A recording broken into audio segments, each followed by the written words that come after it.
Hi guys, and thanks for joining me for another tutorial. This short series that I'm doing is all about filming puppets. Now I'm going to split this up into 2 or 3 different videos so that you're not listening to me talking non-stop for half an hour plus. So this one I just want to do a little bit of an introduction as to where I'm coming from and how I got into filming and how this all applies to where I'm coming from. And then I would like to talk to you about the why, the what and the who. So first of all, a bit of an introduction. I've been filming puppets now probably for about 5 or 6 years. When I started off, it was all very low key. I kind of fell into it really because I was working as part of a puppet team and we wanted to do a summer series, and because puppeteers are difficult to get hold of during the summer for what we were doing, we decided to record things in advance and it kind of snowballed from there. So every year I've tried to do something a little bit better, a little bit different. I've tried to stretch myself. In doing so, I've gained new equipment, I've gained new skills. I'm not pretending that everything that I do is perfect, and I'm sure some of it is far from it. If you look at a lot of the videos that I've done on my YouTube channel, especially if you look at the summer series playlists, you'll see that some of it's better than others, but generally we have a lot of fun doing it.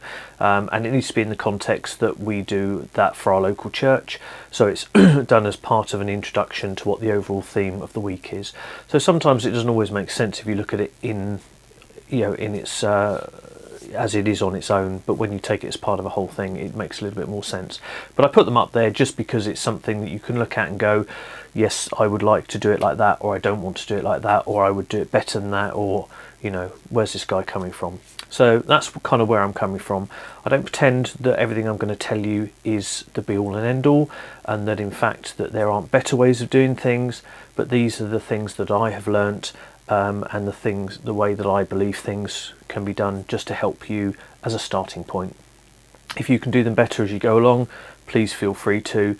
And there are other tutorials out there. The way I teach things might be better for some people than others. Some people might not hate the way I do things and prefer someone else. I'm not offended, but I'm putting it out there just to give you guys another tutorial that you can look at that may or may not help you, and I really hope it does. So let's get started. First thing is the why.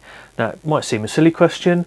You might go, well, because I want to film puppets. Yes, I've worked that out because you're looking at this, therefore you must have an interest in filming puppets, unless you've come across this and you're too bored to switch off, in which case feel free to learn something new.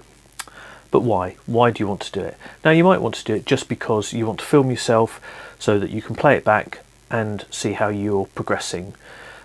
You might want to do it so that you can, like we do, film it for showing in a local church or whatever it is that you go to, or a club or whatever, in which case you're doing it on a projection screen. You might want to do it because you might want to do loads of YouTube videos.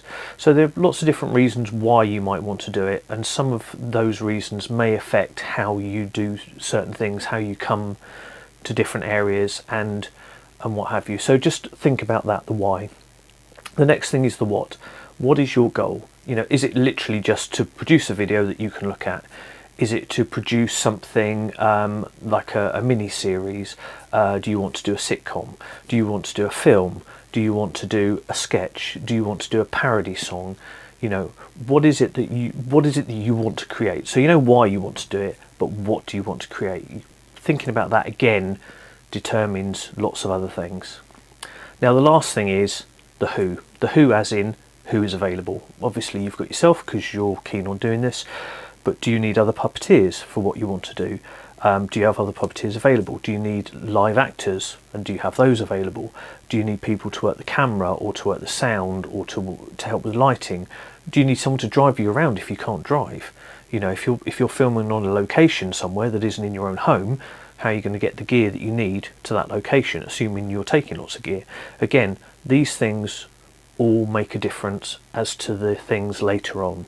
So the why, the what and the who are 3 boring but necessary steps. Once you've worked those out, the next phase, the more exciting thing, working out all the equipment and everything, just makes a little bit more sense, and that will be predetermined to some degree by what you want to achieve.